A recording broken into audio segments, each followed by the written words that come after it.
Presenting robustness against release-acquire semantics. Thank you. Can you hear me? Okay, so this is a joint work with my student, Roy Margalit, who is also here. We're both from Tel Aviv University. So let me start with some example to motivate this work. So this is the example of Peterson algorithm.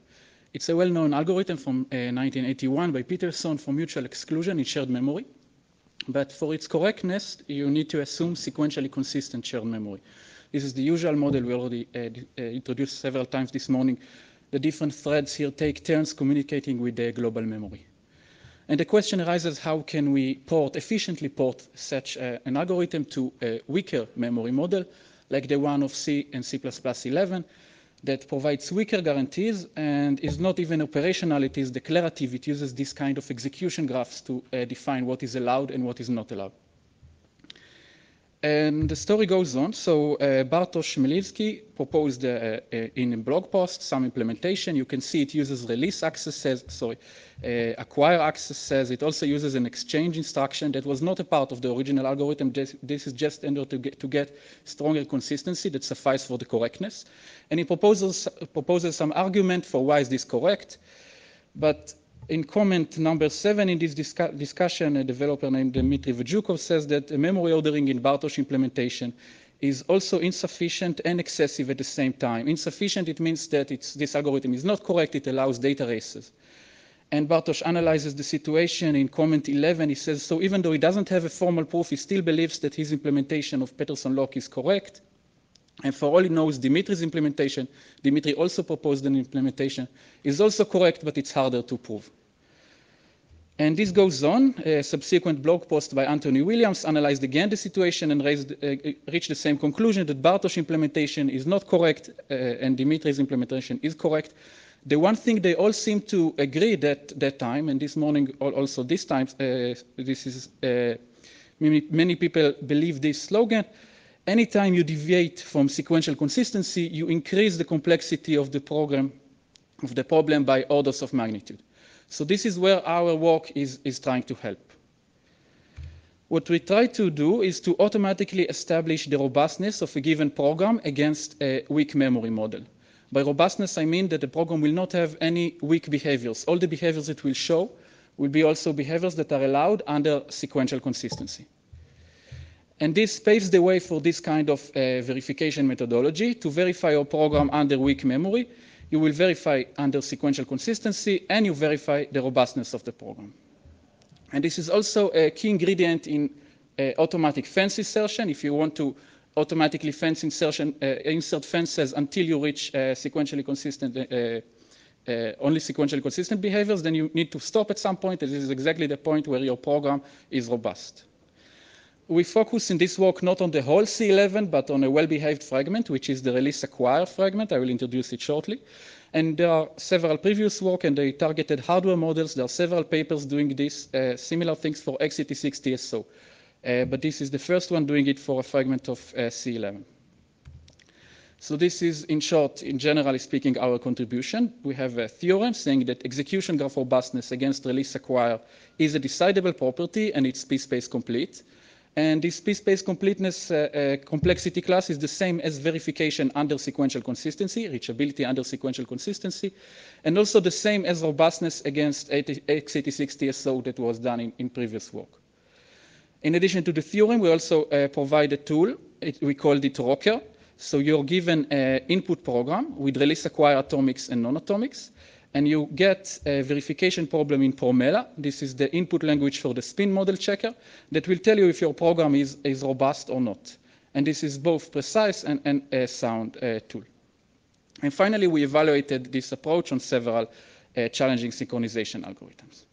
So next, I'm going to give some more technical details. What is exactly execution graph robustness? And first, what is release-acquire fragment of the C11? I'm not sure that everyone knows it. So generally speaking, release-acquire is a fragment of C11 that provides a good balance between implementability and programmability. So when you design a memory model, you usually have a strong tension between these two things. In the implementability side, release acquire allows cheaper implementations compared to a sequential consistency. So it is weaker than x86 TSO. So if you implement it in TSO, you don't need any, you can use primitive instructions. You don't need any synchronization. In Power, instead of using the full sinks, full barriers that are quite expensive, you can use cheaper barriers that are called lightweight fences to implement release acquire. On the side of the programmability, you can implement locks using release acquire, and then you have the DRF property. If your program is properly locked, then it's robust. It will not have any weak behaviors. But moreover, what is interesting is release acquire is often sufficiently strong. It means that you can take a program an algorithm that you designed for SC and run it as is for release acquire, and in many cases you will not reach any correctness problems. Obviously, it's not always the case. We saw the story of Peterson algorithm, but the reason it is often the case is that release acquire supports the message passing idiom. So if one thread initializes some data structure and then sets a flag, and the other thread sees the flag, then it can safely use the data structure. This works in release acquire without any fences or any barriers. This is the point. A bit more details. So this is the syntax that we support, the syntax of C++. So we have release stores, acquire loads, we have acquire, release, fetch, and adds. We have compare exchange, that if they succeed, they're acquire, release. If they fail, they are just acquire read. And we also have fences. Sometimes we need fences to induce synchronization, and these would be sequentially consistent fences from C. And the semantics is actually quite simple, so I'll try to summarize all of it in one slide. So it's a form of causal consistency. It is defined declaratively using execution graphs. How does it work? Let's analyze the message passing example. So we have two threads. The first thread is setting x to 1 and then y1. The second thread is reading y and then reading x, and we are interested to see if the first thread can read 1 here, but 0 here. This is not allowed. We will see that it's not allowed in release acquire. So the first thing we do, we generate the execution graph that should look like this. So we have events, nodes in the graph for every global access, write x1, write y1, read y1, read x0, and we have these initial events before everything, and these arrows are the program order. And now we have to justify our reads. We cannot just read x0 out of nowhere. We need to read from somewhere, and the only place where we have write x0 is here. Similarly for the y, so we justify with these reads from edges that justify every read with the corresponding write. So this already induces the happens before relation. In the release acquire fragment, it's a very simple relation. It's just the transitive closure of the union of program order and the reads from relation.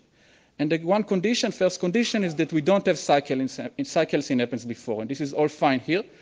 But note that we have a happens before path between this write and this read via this path here. The second thing we have to do, we have to decide on the modification order. This is a total order on the writes to every location that all threads agree on. And it cannot contradict happens before. This means that we don't have many options. This write must be before this write in modification order, and this write must be before this write. And finally, the important condition that we have to check is this causality condition. A read is not allowed, this is a disallowed pattern, it's not allowed to read from a write if there is an MO later write that happens before to the read. In other words, this read knows about this other write, but it chooses to read from some older write. This is not allowed. And this is what is violated in this execution graph. We have this read that is reading from the initial write, while it is aware it happens before of this later write here. So we conclude that this execution graph is inconsistent and the program outcome is disallowed. This is a release acquire semantics in one slide. Now, this was a declarative semantics, but it's very easy. It is straightforward to give an operational account of the same thing, which would be we will keep the execution graphs in our state. So our state will have B pairs. We'll have this queue, which is the state of the program. It will include, for example, the program that is left to run and the local store, the variables, the values of the local variables. And we also include our execution graph, what we currently have at every state, and we will maintain this execution graph. It will be constantly consistent. So our step is taking us from one such pair to another.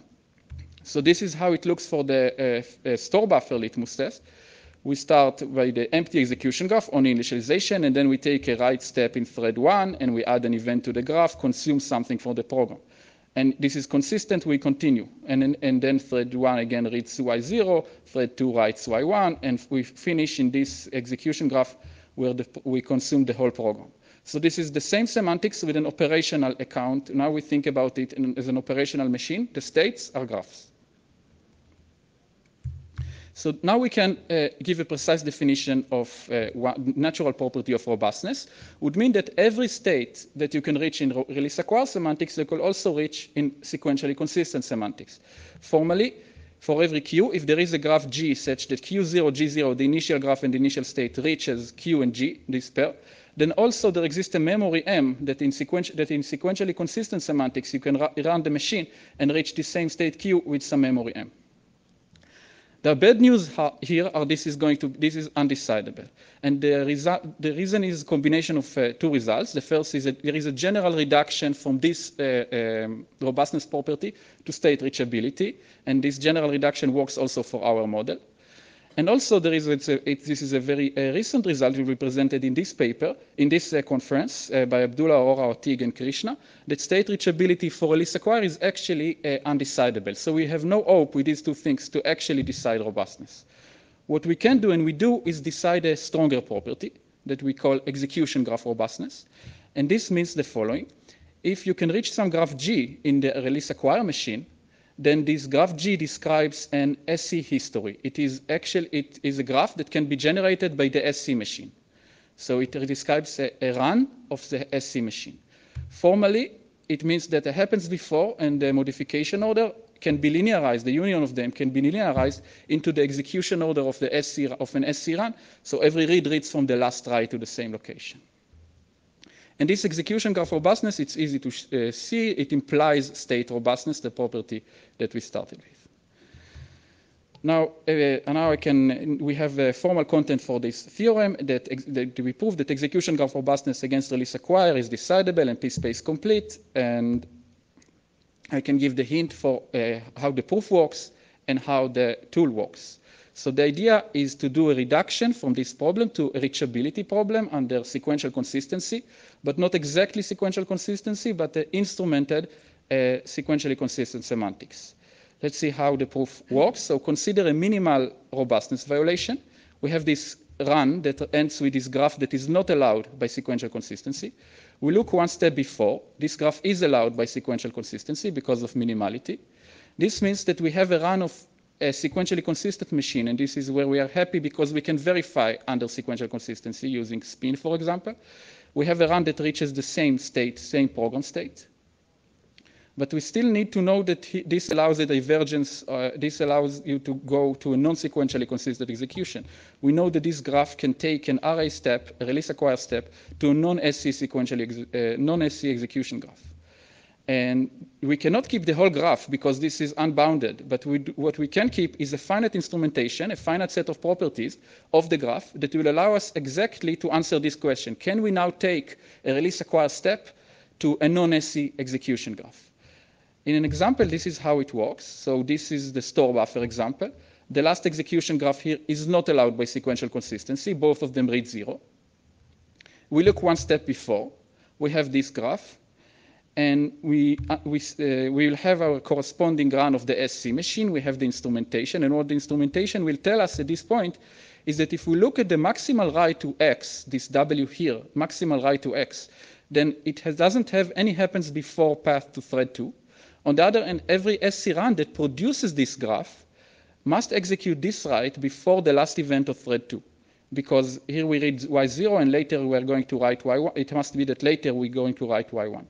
So these two facts together with the fact that the next thing that T2, thread 2, is going to do is going to access X, allows us to diverge from sequential consistency.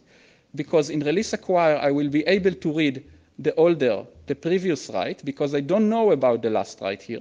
But under sequential consistency, this must have happened before me, so I must read from here.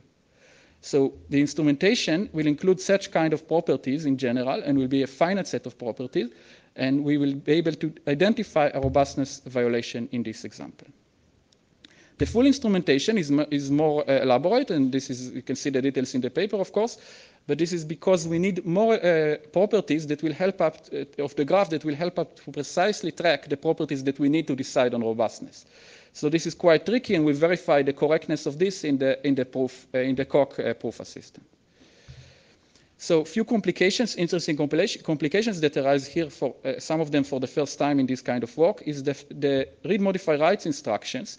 The semantics, the consistency that they give you depend whether they are going to be a read or a RMW. So a CAS, if it succeeds, it's an RMW event. If it fails, it's a read event.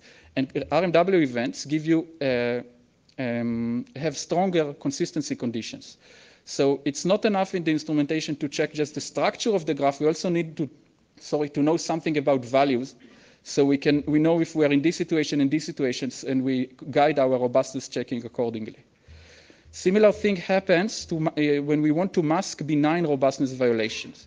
Look for a second on this program. So first thread is setting x to 1 and then waiting for the other to set y to 1.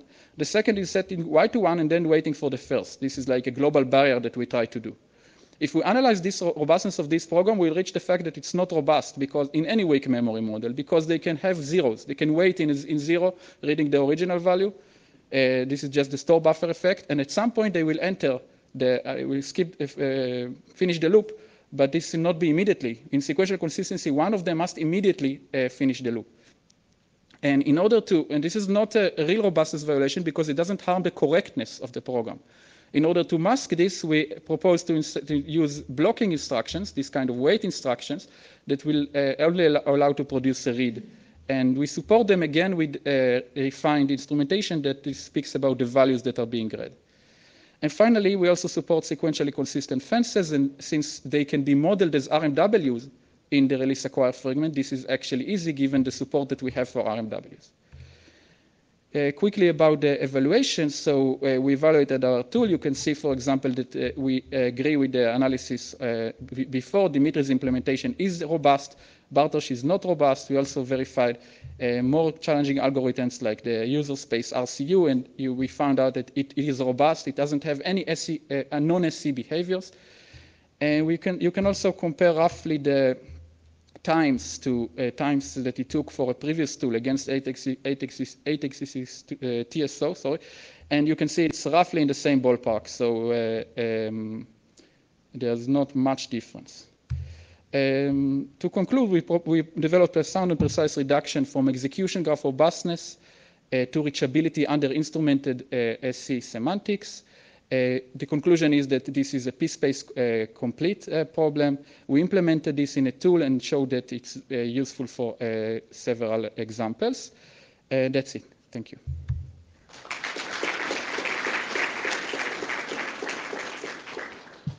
Questions?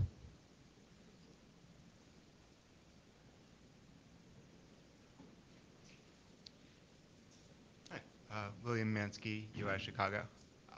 Is there any relationship between the instrumentation you're using to detect robustness violations and race detection instrumentation?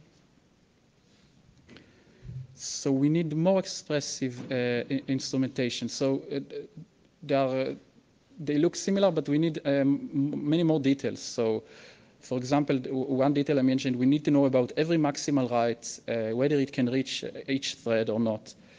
But in two relations, both in the release acquire happens before and in the sequentially consistent happens before. So the things resemble each other, but ours is larger. Thank you. I didn't follow the benign violation example in detail, but I just wanted to ask, is that also benign in the case in which the compiler is introducing the reordering and things can get delayed indefinitely? Possibly. So you're asking something about liveness of this, maybe. So we don't have liveness built in our model. So one execution would be that these two would just read 0 forever. But we only consider finite executions, finite prefixes. So right. So maybe this answers the question. I guess so. Yeah. Thank you. All right, let's thank Ori. Thank you. I'm not in charge here, but my understanding is there's coffee, but also quite a long walk to the plenary talk at 11:20. So keep that in mind.